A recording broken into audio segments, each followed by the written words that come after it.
6 জন তারা প্রাপ্তবয়স্ক, তাদের সাথে আমাদের শিক্ষকরা দেখা করতে গিয়েছিলেন, অধ্যাপক তানজিমুদ্দিন খান সহ বেশ কয়েকজন শিক্ষক গিয়েছিলেন, তাদেরকে দেখা করতে দেয়া হলো না। যদি তারা সেখানে স্বেচ্ছাই থাকতেন যে তাদের নিরাপত্তার প্রয়োজন, তাহলে তো তারা দেখা করতে দিতেন, তারা এই শিক্ষকদের বলতেন, কারণ এরা তো তাদেরই শিক্ষক। সেটা তো হলো না।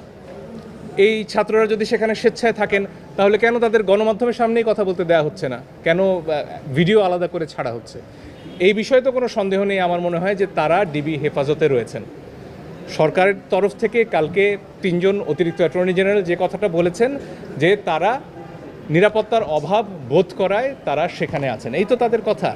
তো আমাদের পরিষ্কার প্রশ্ন যে আদালতের এখতিয়ার রয়েছে তাদের কাছ থেকে শোনার যে তারা কি স্বেচ্ছায় আছেন কি না, এবং আদালত যদি শুনতে নাও পারেন, সরকারের কাছে নিশ্চয়ই এই খবরটা গেছে এখন পর্যন্ত, তো তারা গণমাধ্যমের সামনে এদেরকে কথা বলতে দিন।